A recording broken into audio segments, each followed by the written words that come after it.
Voilà pourquoi je prône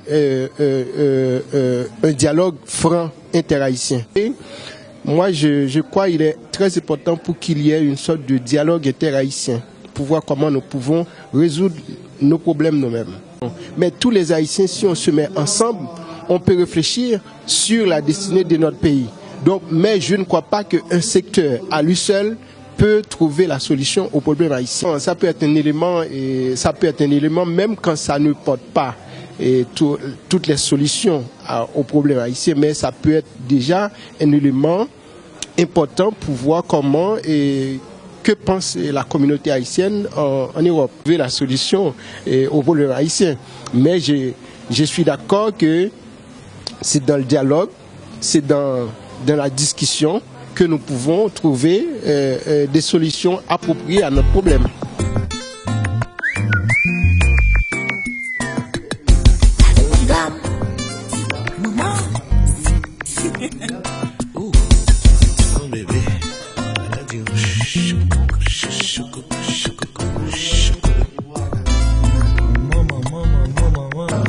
Merci messieurs, et en vous invitant à faire plaisir à vous conduire à votre place.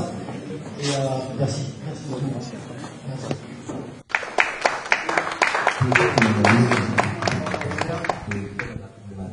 Qu'est-ce que nous constatons aujourd'hui? C'est un pays qui est le destin du pays nous échappe.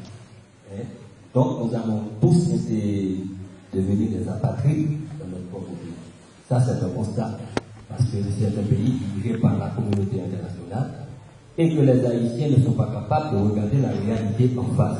Mais quand même, ce n'est pas comme ça que ça s'est arrivé là. Parce que, pourquoi ça s'est arrivé là? Il y a d'abord l'aliénation générale de l'élite intellectuelle haïtienne, qui est devenue amnésique puisqu'elle est elle-même, parce qu'elle a changé de logiciel. Parce qu'il y a deux logiciels. Il y a un logiciel qui vous donne des privilèges. Donc, ces privilèges vient avec l'école. Il y a un autre logiciel qui est la dignité des peuples conquéris. C'est que les Haïtiens oublient. Parce que nos ancêtres avaient fait cet effort. Donc, entre les deux logiciels, ce qu'il faut dire que nous avons trois problématiques majeures qui nous amènent dans cette situation. Premièrement, tant que nous n'avons pas réfléchi sur la question de la spiritualité, la question de la religion, il n'y a rien à faire. Première chose. Deuxième chose. L'école où nous allons est au cœur de notre défaite. Plus nous allons à l'école, plus que nous connaissons des érudits, moins nous sommes capables de comprendre les choses qui nous arrivent. C'est le deuxième défaite. Troisième défaite, est-ce qu'un Haïtien peut être capitaliste? Les institutions occidentales ne sont pas conformes à notre modèle anthropologique. Et c'est là le fond du débat aujourd'hui. Tout ce que nous avons ici, tout ce qu'on voit actuellement en Haïti, ce sont les conséquences de ça. Mais n'oubliez pas une chose, il y a Gaspard Théodore Mourien, qui était le premier consul de France arrivé en Haïti de 1818 jusqu'en 1830 à peu près. Mais il a fait un rapport à la France, tranquillement. Dans le rapport, qu'est-ce qu'il a dit? Il a dit, bon, je vois que la France a besoin d'occuper ce pays, ce n'est pas la peine. Il suffit de leur donner premièrement la religion, deuxièmement, il faut leur donner les églises, et deuxièmement, contrôler le système éducatif. Eh bien, en 1860, notre système éducatif a été pris en otage par les mêmes qu'on a mis dehors en 1804. Et effectivement, aujourd'hui, nous avons les Haïtiens que nous méritons. Maintenant, qu'est-ce qu'il faut faire maintenant? Et c'est ça toute la réflexion intellectuelle qu'il faut faire. Parce que je pense qu'il y a un problème d'intellectuels dans ce pays. Les intellectuels, c'est parce que tout il y a des diplômes. Nous avons beaucoup de diplômés, mais nous avons très peu d'intellectuels. L'intellectuel est celui qui est capable de dire que quels sont les enjeux de mon pays dans ce premier temps et quels sont les enjeux planétaires. Donc, ça veut dire qu'il faut qu'on prenne conscience des enjeux que nous avons dans notre pays. Nous sommes un pays bien placé. Je demande aux géographes, aux ceux qui ont fait des études de géographie, il faut bien comprendre que c'est la géopolitique qui commande la politique. Comprendre un peu la géographie. Prenez la sphère et le bâton. Regardez où se place Haïti exactement, vous allez comprendre ce qu'il faut faire. Comment le monde est divisé aujourd'hui? Le monde est divisé en 1955-57, l'Europe était à 6. Aujourd'hui, l'Europe est à 27-28. Première chose. Malgré tous les problèmes qui existent entre les États-Unis, le Canada et les 6 problèmes de frontières, Maintenant, ils ont constitué l'ALENA. Ça veut dire des plans géographiques. Ensuite, qu'est-ce qu'on regarde? On regarde le Mercosur. Tout le monde s'organise, sauf nous-mêmes. Le combat, c'est un combat pot de terre contre pot de fer. Donc, puisque les blocs sont si importants, par exemple, la Chine, c'est un sous-continent, l'Inde sont des sous-continents. Maintenant, nous réfléchissons en Haïti sur géopolitiquement parlant, en termes de micro-État. Nous sommes même incapables de discuter avec la République dominicaine et Cuba, qui fait 30 millions d'habitants, et même vers l'Amérique centrale, qui fait 70 millions d'habitants. Au moins, on aurait un minimum de force pour discuter avec les autres. Je pense que le problème. Donc, je pense que le problème aujourd'hui, la question pour l'intellectuel haïtien, qui est-il? C'est la première question. Parce que si l'intellectuel est incapable de réfléchir sur tous les pans entiers de ce pays, ou comment nous allons faire, je ne sais pas. Mais je sais que l'école où nous allons, elle est au cœur de notre vie.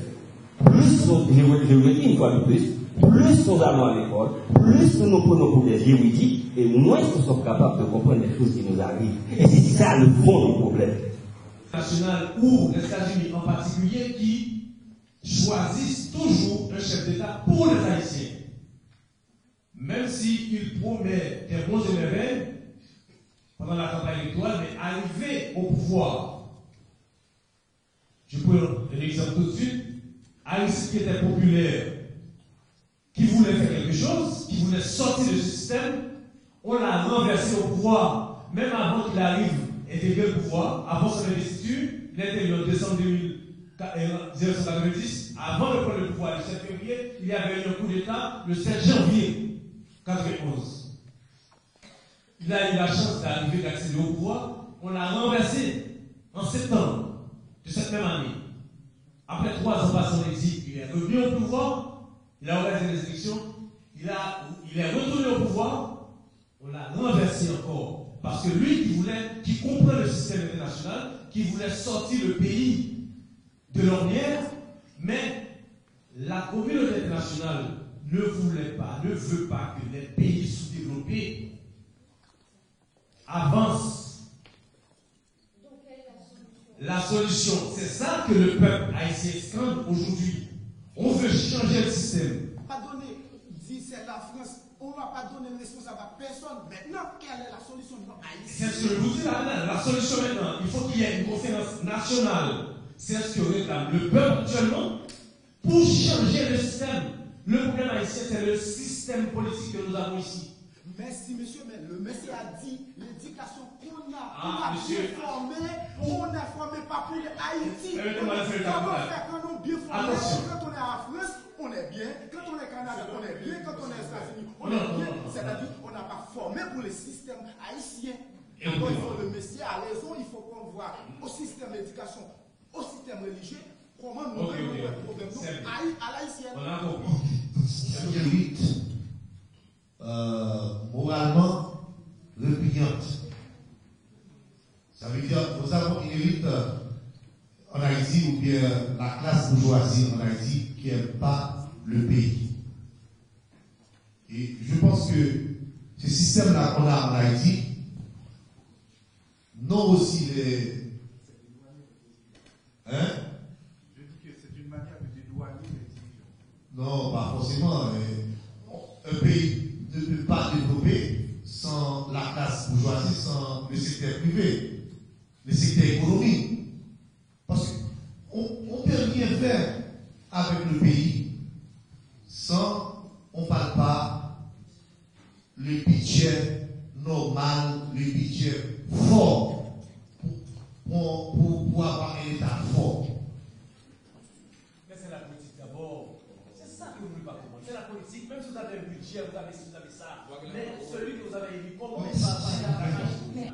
L'article 51 dit les libertés des cultes est tolérée. L'article 52 dit l'État ne pourra pas de l'entretien d'aucun ministère des cultes dans ce pays. Donc, d'accord, le débat est clos sur la question de la République. Deuxième, ce que je veux dire voilà. Donc, je vous demande de lire l'article 2 de la Charte de l'Intérieur. Aucun pays de tiers-monde ne constitue un État souverain et indépendant. L'article 5, tous les dictateurs doivent mettre leur fortune dans nos banques pour la sécurité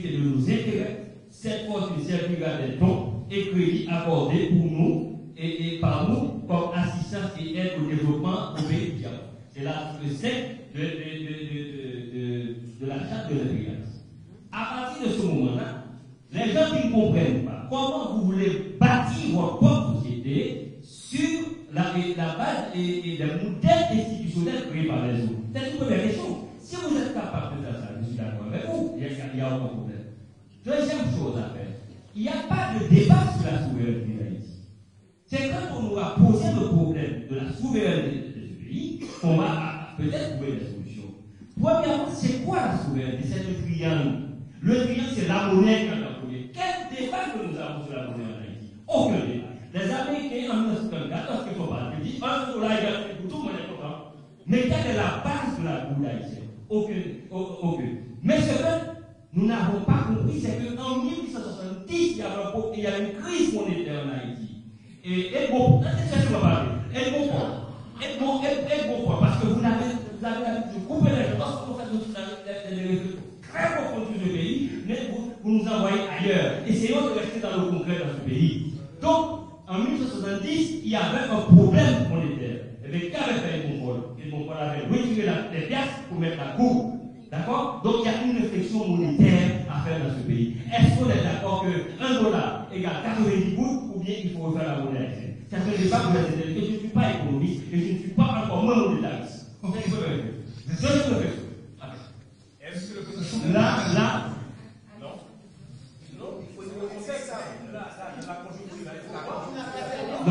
Grâce à l'appel Messie. Ça, tout ça, les ingénieurs haïtiens le savent. Ce sont des gens qui travaillent dans le numérique. Parce que si vous continuez à séparer les actions, donc les populations de besoin, vous n'allez pas pouvoir leur donner ce qui est le plus précieux dans la vie. C'est l'espérance. Parce que le sous-développement, nous avons tous connu. Ce qu'il faut, c'est des projets concrets pour donner l'espérance. Merci.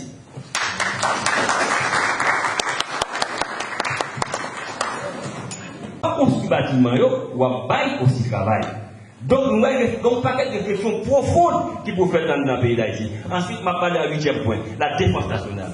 Nous ne pouvons pas faire bon, nous comprenons très bien, mais nous allons acheter des arbres pour protéger tout. Mais nous ne sommes pas capables de faire. Et 10e point, c'est la recherche fondamentale. La recherche fondamentale, où est-ce qu'on fout en un pays d'Haïti, on va développer le pays à partir du tourisme, des blocs mentales, et ces blocs, parce que c'est le divertissement, tout c'est divertissement lié. C'est toute une série de bagages, c'est leur organisme parler de tourisme.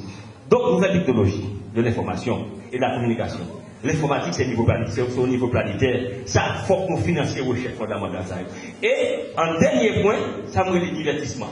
Mais pour financer tout projet, il faut qu'on prenne une décision monétaire. Donc, c'est pour ajouter un amendement à la Constitution, nous, obligation de transformer toute matière première en produit fini sur le sol national. Et c'est modeste contribution, ça, que nous devons apporter dans le débat de ma prévoyance. Et ma prévoyance, comme a fini, nous avons 3 problématiques majeures. Que nous voulons faire ces années? 1, la spiritualité et la religion.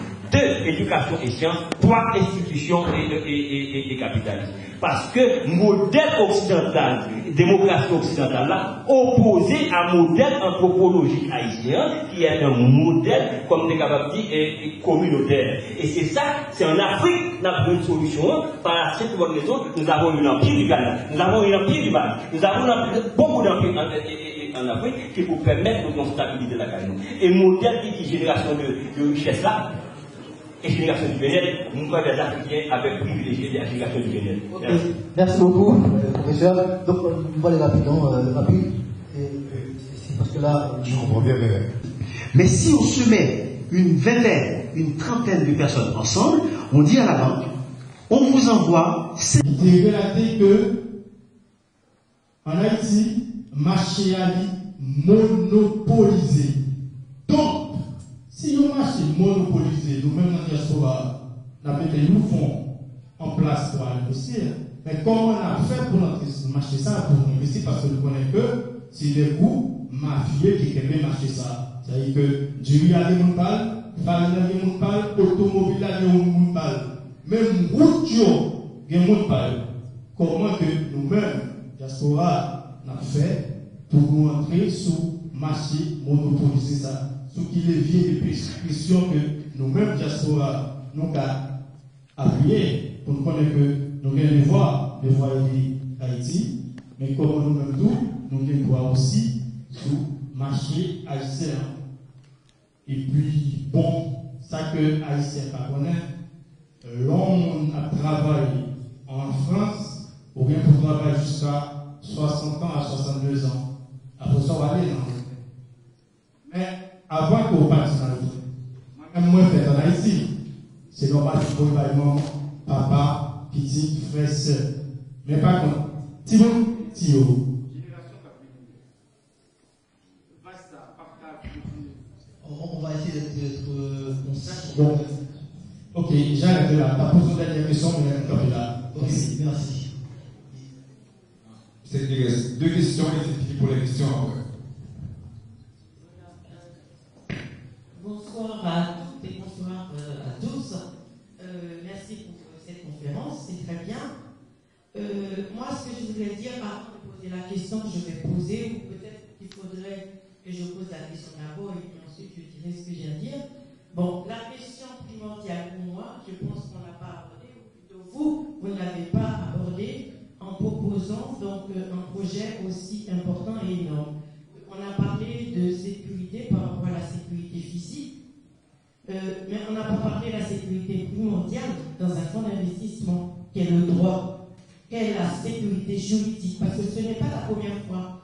En France, on fait ce genre de conférences à propos d'aller, pour que la diaspora puisse aller investir en Haïti. Nous savons très bien qu'en Haïti, il n'y a aucune sécurité juridique, pas simplement pour des sociétés, pour l'investissement, pour quel que soit d'abord le sujet en Haïti, il n'y a aucune garantie. Parce que de même qu'il n'y a aucune garantie au niveau judiciaire, il y a, à cause de l'instabilité politique tout à l'heure, j'étais là, je parlais avec mon ami Servo, vous avez dit que non, pour vous, Haïti, il n'y a pas d'insécurité. Est-ce que, pour moi, Haïti reste le pays même le plus instable, plus même qu'en Syrie. Parce que la Syrie, c'est vrai qu'il y a peut-être moins d'insécurité physique, parce qu'il y a beaucoup plus de morts dans le conflit actuel en Syrie, mais il y a une forme de stabilité politique, parce que c'est toujours Bachir al-Assad qui est président au pouvoir. En Haïti, tous les 6 mois, il nous faudra un président. Le même peuple qui était crié il y a 2 ans, bon mec, bon non, c'est le même peuple-là, je dis à qui dans la rue, dit non, on ne va pas appeler Jovenel Moïse encore, c'est pour l'aller. Comment faire? Moi, ce que je voulais dire justement, proposer un fonds d'investissement, c'est bien beau. Mais quand est-ce que nous, Haïtiens, je pense que pour nous, membres de la diaspora, ce qui serait vraiment plus concret, ça serait plutôt qu'on puisse s'asseoir ensemble. Je crois qu'il est temps pour que nous apprenions mieux à nous connaître. Parce que dans ce que vous proposez, c'est primordial aussi. Tout à l'heure, il a posé de très bonnes questions, mais il y a une autre forme que j'ai oubliée. À part la viabilité d'un tel projet, il y a la fiabilité d'un projet comme celui-là. Comment faire confiance? Nous ne faisons pas confiance entre nous. Nous ne sommes pas unis, nous sommes divisés. Comment voulez-vous que la diaspora, les membres de la diaspora, vont vous faire confiance dans 2 ans pour vous confier de l'argent pour investir en Haïti? Il n'y a aucune garantie. Vous avez parlé, vous avez pris l'exemple du Togo. Je suis désolée d'évoquer tout ça, mais il faudrait mieux qu'on apprenne maintenant à ne pas promettre la charrue avant les bœufs. C'est-à-dire à ne pas voir. Très souvent, nous, Haïtiens, je pense que nous n'arrivons pas à penser parce que nous croyons toujours très grand, plus grand que nous puissions aller. C'est-à-dire le Togo, vous avez parlé du modèle du Togo, c'est bien beau, mais en Haïti, nous avons eu l'exemple. Je ne sais pas si vous êtes au courant, et que Aristide a déjà monté un fonds d'investissement sous forme d'une coopérative. Qui est parti avec l'argent? C'est le même gouvernement Aristide. Ma pauvre mère a perdu $50,000 US dans le projet d'Aristide. Donc nous ne pouvons même pas faire confiance à un gouvernement haïtien qui va vous dire ok, venez investir, mais moi-même, je vous garantis, il n'y a pas ça en Haïti. Donc je pense qu'il faudrait qu'on lutte maintenant pour qu'on ait tout ça avant, et puis ensuite on pourra avancer vers un beau projet. Il est très beau le projet. Je serai la première à être heureuse de voir un tel projet en Haïti. Mais je pense qu'il y a d'autres choses dont nous devons lutter auparavant.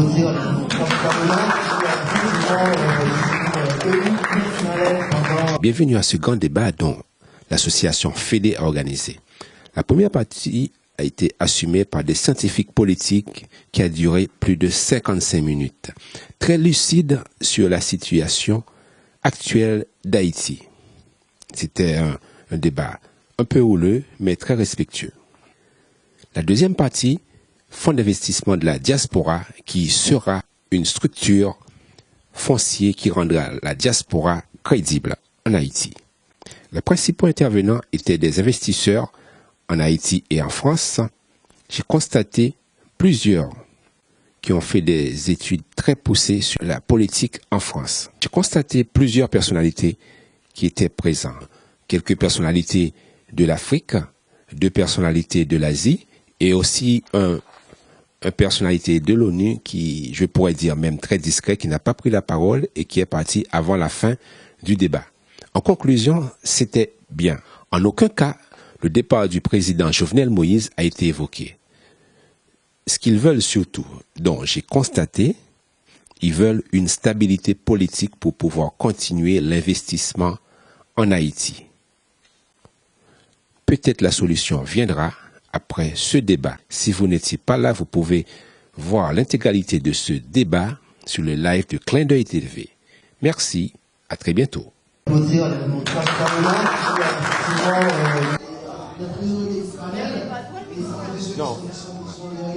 Non, mais laisse-le là, c'est pas grave. Merci, monsieur Bell, merci beaucoup. Donc, Haïti vous a fait une émission de la communauté. Monsieur Bell, merci beaucoup. Et puis, merci Jean-Pierre, merci Thierry qui est à l'équipe. Merci beaucoup. C'est le haïtien. Il est plus haïtien que vous, Thierry. Je dis au viol. Je vais lui donner.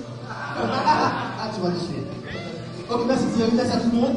Merci Déborah. Et puis, bon, il y a la restauration dehors si vous voulez manger un bout, pour haïtien. Et puis, à très bientôt. Le président ne peut rien faire sans son peuple. C'est avec le peuple. C'est avec les peuples. Parce que c'est le peuple qui investit, c'est le peuple qui paie les taxes. C'est le peuple qui travaille. Et le président, lui, il est un gérant pour gérer le bien de la nation. Donc il y a 3 personnes qui donnent du travail dans un pays. Premièrement, c'est le patron. Deuxièmement, c'est le maire de la commune. Troisièmement, c'est le président parce qu'il doit demander aux gens de venir investir dans le pays. Mais lui-même, comment il va trouver des gens pour venir investir?